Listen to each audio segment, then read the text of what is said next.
Hey everyone, welcome back to my channel. I hope you are all good. Welcome to yet another Christmas in July video. This video is fully sponsored by Let's Resin. I'm going to be using their new Magic Pour. I have never used this one before, but they've sent me the Magic Pour kit. This is non-toxic, odorless and fast curing eco pouring medium. Guys, the kit itself, I was so impressed. I was not expecting to get this much inside the kit. It came with 3 silicone molds. I am going to open them for you here and show you what you get inside the Magic Pour kit. First up, we have got a tea light holder and a coaster. And then we've got an oval trinket tray. That oval trinket tray you will have seen so many times on my channel. I absolutely love this style of mold. Now, I'll be honest, because I didn't know all of this came in the kit, we're not using the molds today. But that's okay, we are using a Let's Resin mold. Inside the kit, you also get some mixing cups, which is really handy. I actually use the Let's Resin plastic mixing cups for my resin. And if you follow me for my resin as well, you'll see that. You also get, fully unexpected, you get a whole box of acrylic paints. Now, these can be used with the Let's Resin Magic Pour to make your colours as well. I will be using 2 of the paints in this video. And finally, last but not least, because you do get quite a lot, you got some sanding paper in there as well, which is really handy because it is waterproof, ideal for when you are sanding eco pouring mediums. You get a stirring stick, you get full instructions. So when you do use this, make sure you read these instructions. Most importantly, it is eco-friendly and the mixing ratio is 1:3. Now, the product itself has a standard 1-year shelf life, so if you have taken the lid off and then you find it 2 years later, you might find that it's not usable, but that is across the board with most eco pouring mediums. Again, 3:1, which is a lovely ratio, easy to work out if you're doing it in like 100 water, 300 powder, or 200 water, 600 powder. Now, the pot itself is really easy as well. It's got a nice lid on it, so easy to store. Like I said, I'm not using the molds that came with the kit because I already knew what I wanted to do. I already have this tray mold, and guys, look at this silk screen. Stop it now. I got this absolutely beautiful Christmas silk screen from Amazon. I will leave the link down below. This is a series of gnomes or tomties or gonks, however you want to name them. They all work. Now, it is a set of 5. Initially, I felt like I wanted all 5 to be on the tray. So I did cut it down to try and get it to fit as best I could, but truth be told, I just felt like 3 right in the middle of the tray would work best. I didn't want 2 little gonks on the outer edges kind of being squished in there, so I figured, hey, we'll just have a set of 3 right in the middle and it will work really, really well. Now, I have used this mold a few times, so I did spend some time cleaning it before use. I mixed 400 grams water with approximately 133 grams water. Did I just say powder? Guys, I mixed 400 grams powder to 133 grams water. That is the approximate 1:3. Now, I have to say, this is unlike any pouring medium I've used so far. It was very, very different in consistency. There was almost an elasticity to it, and it felt very much like icing. You know when you're, oh guys, I don't know why I'm so obsessed. You know when you're making your gingerbread houses at Christmas and you're like sticking all the walls together and then you're decorating the roofs of your gingerbread houses with the icing? That is how this felt to me. It very much had a sticky, gloopy icing sugar consistency. But that ratio, sometimes it just works out, guys. That ratio of 400 grams powder to 133 grams water, bang on what I needed for this tray. Like, you couldn't write this. You couldn't make it up. There are times where I make too much and I need to pour it into a separate mold. There are times where I don't make enough. I couldn't believe it. I mean, it could have done with maybe 1 extra gram, but as it was the perfect amount for this tray. It poured beautifully, so I was really, really happy about that. It wasn't too thick. It didn't just go kind of solid real quick. So it poured in and around the grooves of this tray like a dream. The instructions do say mix for 30 seconds and then demold after 30 minutes. I did go slowly here. I did go slowly because, again, it's a brand new eco pouring medium for me. I've never used it before, but what a dream. It is so white as well, which is what I wanted. I wanted this stark, crisp, wintry white for my tray, and it is smooth. So smooth. The edges came out beautifully. There was one minuscule, teeny tiny, barely noticeable air pocket right on the edge, but that's human error. Just make sure you tap it a bit more than I did. Now, I did leave it on a drying rack, a cake drying rack that I don't use for cake, overnight for 24 hours because I want it to be fully cured and thoroughly dried out before I put my design on the surface. This is where I'm going to use the acrylic paint that came with the kit. Now, I had two ideas. First up, I could use red, standard, red and white, make it very, very Nordic, very IKEA Christmas. Second option was to use black to give it like a hand-drawn felt tip pen outline in which we could fill in all of the colours with the Let's Resin acrylic markers. I really was torn. I was toying with both ideas, but I figured that if I use black, it's just going to be so much more fun. If I just use red, then that's it. You know, that's the end of the video. Like, here you go, 6 minutes in. Whereas using black just gave me a bit more of a creative outlet, and I could then colour them in and make them look like the cutest gnomes, gonks, stroke, tomties. I know everybody's got different names for these guys, but yeah, I just think it's the most adorable silk screen ever. And I'll be honest, guys, I've had this since last Christmas. I've been itching to use it. But as it said on screen, be very, very careful here.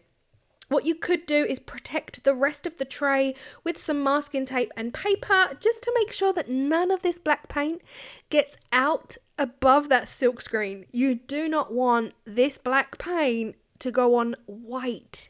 You do not want it. Now, of course, I only thought of this at this stage. I was halfway through smudging the paint in and I thought, Claire, why are you like this? Why didn't you use masking tape around these edges? But then, like, where's the fun? All right, I quite like the heart palpitations. No, I really don't. Protect your surfaces.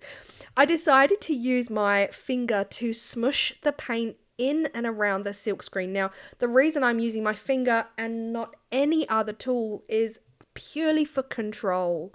I could have used a scraping tool or a silicone brush or something along those lines, but I just felt like if I use my finger, I will have so much more control around these edges. Like, there really wasn't much room to play with. So again, protect your surfaces. It really wouldn't matter. Like, if it was a black tray and you were doing any other paint, you could wipe it off and you'd probably never see it. But because this is a white tray, using black paint is a risky business, guys. So protection, all day long protection. Go slowly. Even the finger with the paint on, I was like, Claire, if you touch this tray and leave a giant fingerprint, I swear I'm gonna hit you myself. But all was good in the hood, guys. I didn't make a single error here. I was so happy. But again, just go easy. This, honestly, oh God, I was smiling from ear to ear at this stage. The peel back of the silk screen is like Christmas in itself when you see the image that has been transferred onto this Let's Resin Eco. I honestly, but I did go slowly. Again, I don't want any of that wet paint splodging anywhere or splashing anywhere. I didn't want the silk screen to accidentally flip upside down and go back and mark the tray. So slowly does it. I was so careful. It was unreal. And oh, look at this. I was so excited. My hand was like, oh my gosh, they're gorgeous. I just want to pinch them. But yeah, I'm not gonna lie, guys, I wanted to leave it here. I'm going to go wash the silk screen. The paint came out a dream. Lots of soapy warm water. Reuse it.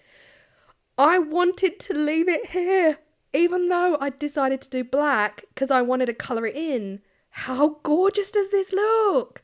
The black and white aesthetic is not something I really ever do on my channel, but it was at this moment I was like, okay, we definitely need to do some black and white homeware because, oh my goodness me.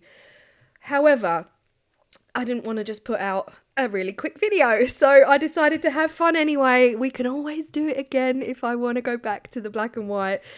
I left the paint to dry for 1 hour. Now you can see if the paint has not dried, it has a gloss on it, as all acrylics do. Once it dried, it went completely matte and I rubbed it with my fingers and it was perfectly fine. So I was really, really confident at this point. It was dry and it was time to colour in. Now, what colours you use are entirely up to you. You could also use a paintbrush with acrylic paint here, acrylic paint. These are the Let's Resin paint pens. They're just easier. They've got a fine tip and a big chunky fat chiseled end. So they're double-ended, making it so easy. I have sped this up for you guys because trust me, in real time, this took forever.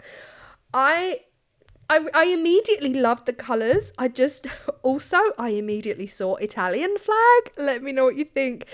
It was the hats I was most nervous about, if I'm honest, because they've got so much detail in them. And there was a moment of regret where I thought, oh, I haven't really thought this through. What I decided to do was go even slower. So basically, the acrylic pens are so pigmented. These pens are so good that if I accidentally go over one of those teeny tiny black hearts or one of the polka dots on the gnome on the left, you're going to cover it. You're going to cover black paint with these pens. So yeah, oh guys, it was time consuming, but totally worth it.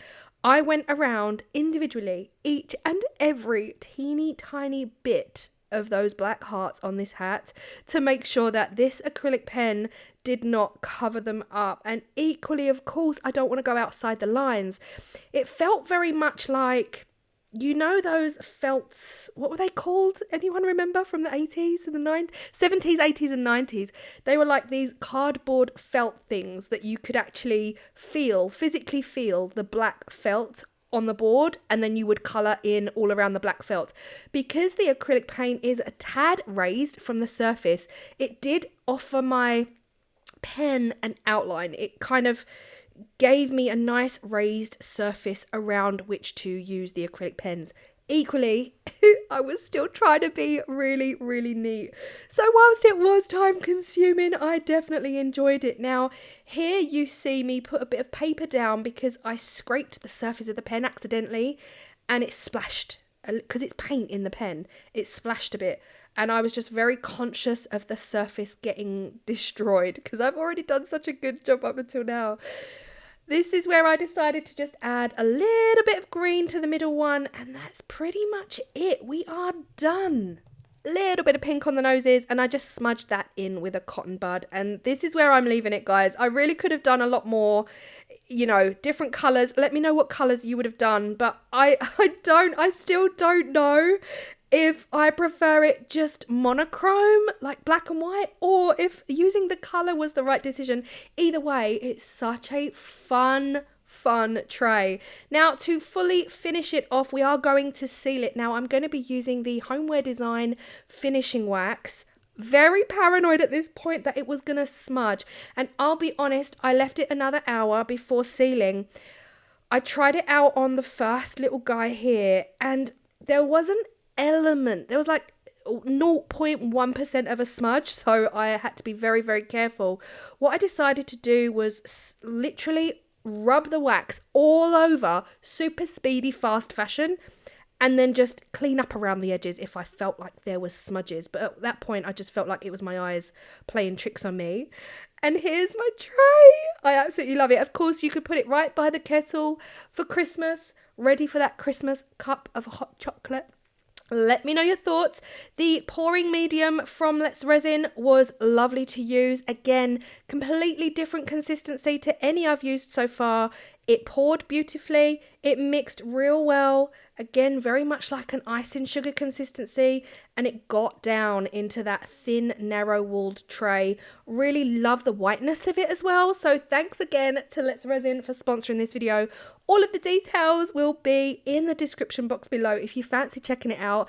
I will also put everything down there, like the mold as well and the acrylic pens. And if you are interested in the silk screen, scroll further down and you will see the silk screen linked as well. But Merry Christmas in July. I hope you've enjoyed it. I hope you feel inspired, and I will see you all in the next video. Bye.